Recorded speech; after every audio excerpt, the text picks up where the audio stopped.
Hello everyone, it's me, Maester Aelix, and today I have a special gift surprise for you. That is my RedScorpions Warhammer 40K army.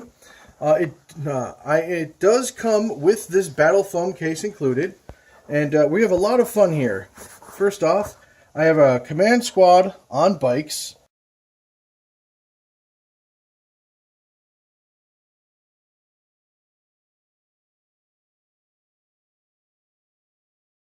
And for those of you who don't know the rules about the RedScorpions, you can take any of your squad sergeants and replace them with an Apothecary, which then... Hold that fella still for just a second, Aelix. Let's get a close-up of that beautiful, beautiful face.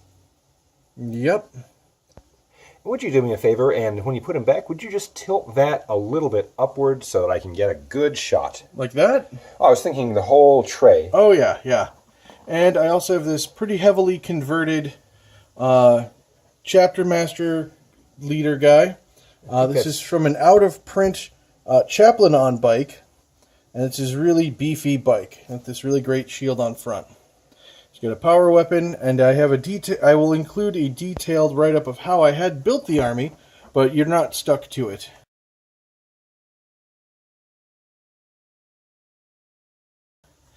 So, let's see, I have, as I said, Apothecaries. I got them. I got a whole variety of them. I went out of my way to get a variety of Apothecaries for the squads. Now, this guy's metal, so he's a bit heavier. Metal. Yeah. So I got a Forge World guy, two standard ones, and then one kind of out-of-print metal. But that is how those guys shake down.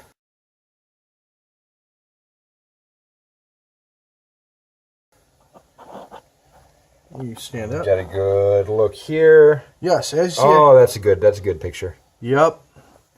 So we got a squad of Terminators, and these are these wonderful build sculpts, and I have all of them with the Forge World shoulder pads on there.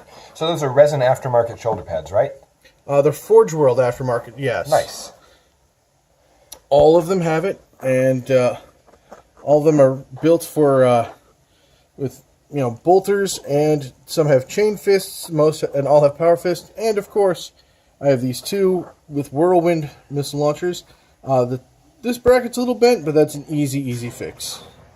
Cool beans. It looks like most of those are stock kit Terminators, but have some really solid posing work.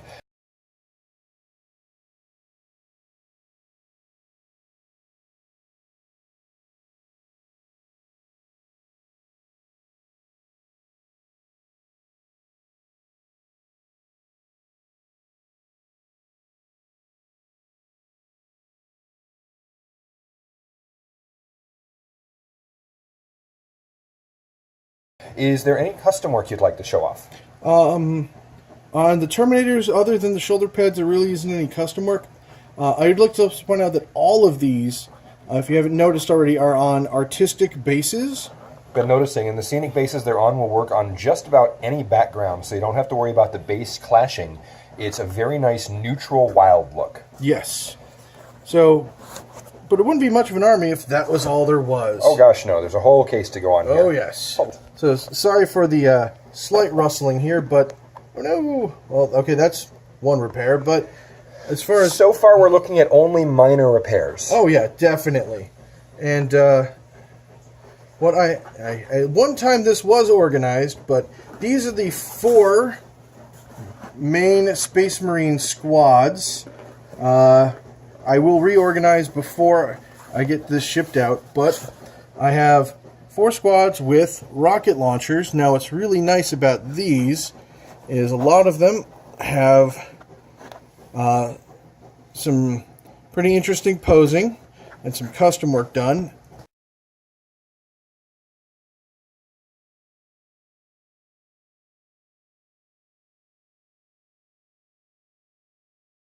And I think, yeah, some posing, and then this guy ended up... I decided to try to do something a little different with this guy, so he's doing it left-handed.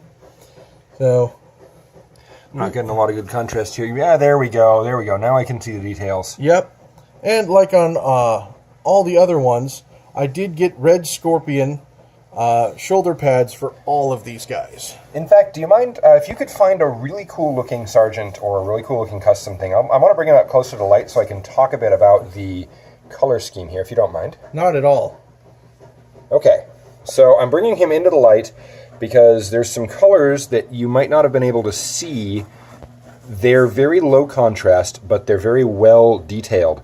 The RedScorpions have a kind of dark gray and goldenrod color scheme, and that does not always translate too well into photographs, but they are gorgeous, and all the details... Let me see if I can get good lighting here without overwhelming things.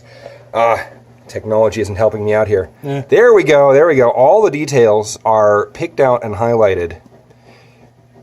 And it's mostly layering, not dry brushing. So if you're being a stickler about the paint job, this is not easy mode dry brush contrast. There's actually layered contrast in there. There's a little dry brushing because it's very, very helpful and very, very useful, but most of this is loving, freehand, well-painted work.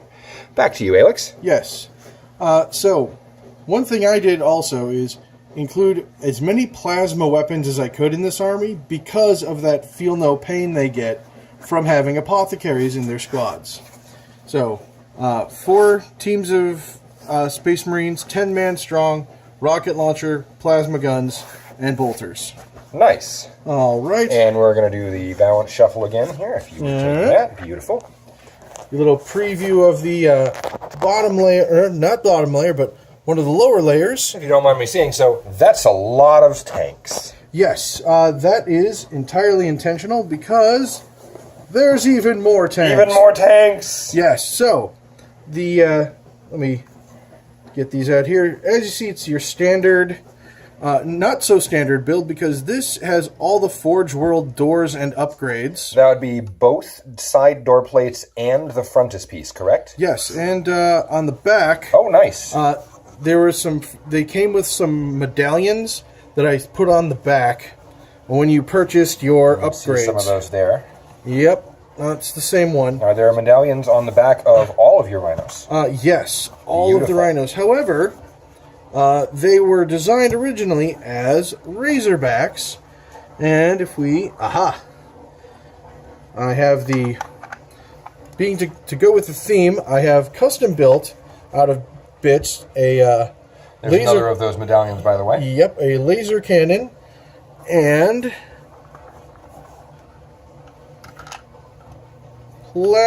twin-linked plasma for a Razorback. That is one of the options for the turret build. Yes, and the whole point of that was, even though you couldn't get your full squad of 10 in there, you could still bring it, so this was brought to bring more boom. And I'm just going to reach in here myself because I believe I've got, just to finish things off. Yes. That is not a Stormbolter hatch. That is just an Observation and Crew Command hatch. So there you go. There's a picture of what the full build looks like.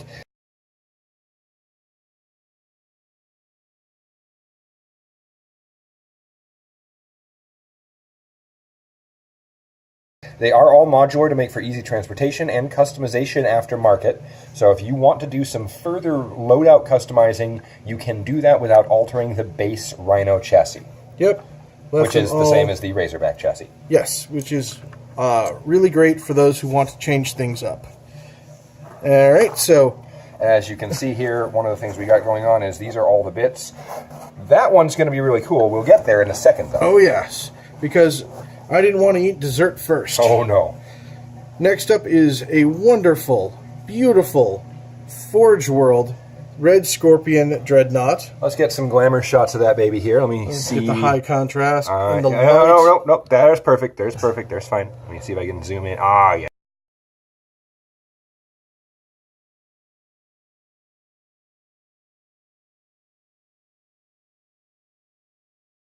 Yes.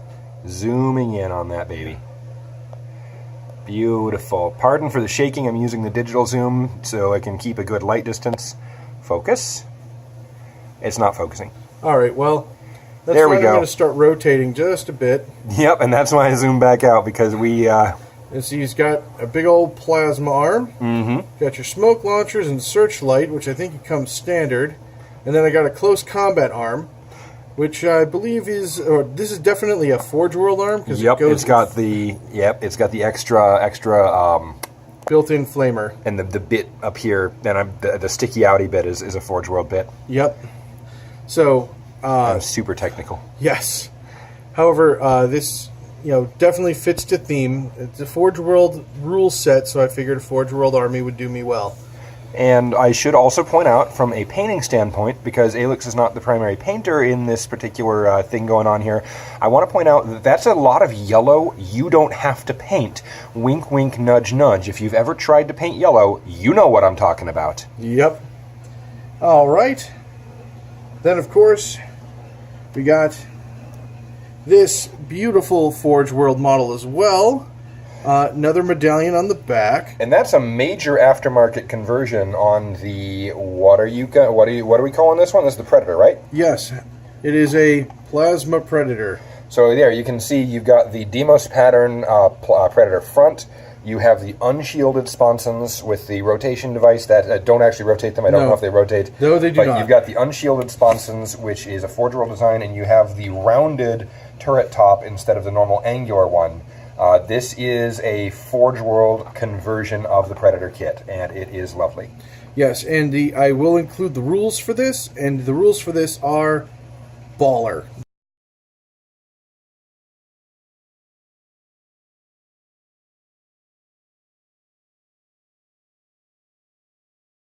It is rare that we get to say that word unironically around here. That is correct. Oh, by the way, I forgot.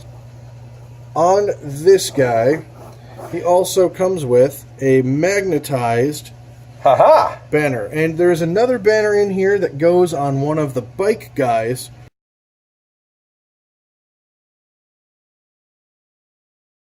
It is also magnetized, so it's easy and does not break off. That is lovely. Yes. And for the last of it, this, gotta be careful. Yep. There we go.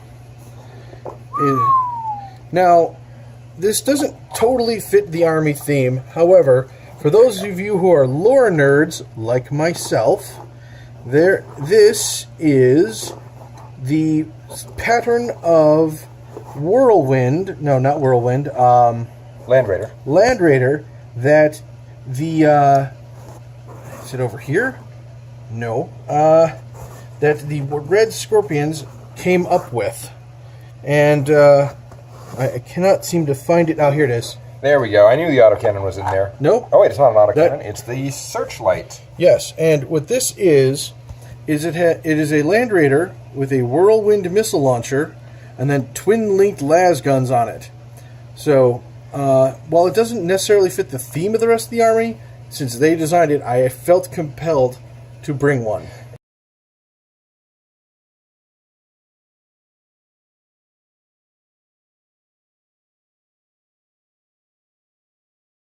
And if I can jump in with some tactical considerations here really quickly, one thing that this Land Raider brings that the rest of the army doesn't have is this brings some AoE suppression going on there. With the plasma guns and the plasma cannons, it has very much small template and small targets. The Whirlwind launcher gives them a much bigger attack, especially in the current edition where it doesn't even use template. It just does multiple attacks on the same unit. The other thing is, unfortunately, with the current build, there's no real way to get plasma on a Land Raider, so this is about as close as we could come while still bringing one of the signature Space Marine vehicles to bear. Yep. And of course, what RedScorpions army would not be complete without Commander Culln.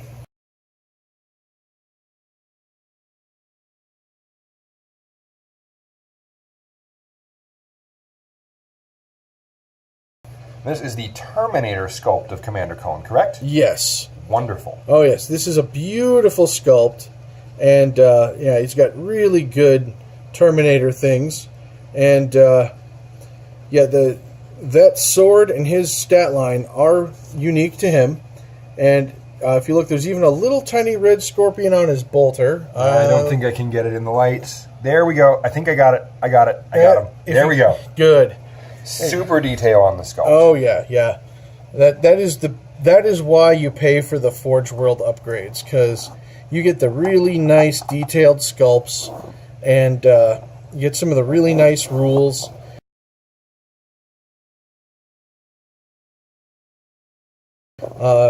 And if you don't want to run him as Commander Culln, he's still a Terminator, and Terminator Chapter Master with a Power Sword and Stormbolter. Yep. And a lot of upgrades you might not be able to see. That could be the Sword of Terra, for all we know, you know? It's true. So, I will have any further details listed in the description below, along with anything else you may need to know. By the way, I'm just going to throw this in there. Aelix didn't mention it, but this is an army that you want to keep together as a set. It's a gorgeous piece of themed work, and I would be really sad to see it split up. Yeah, me too. That's why I'm trying to keep it all together as one big piece. So anyway, thank you all for joining me, and I shall see you all next time.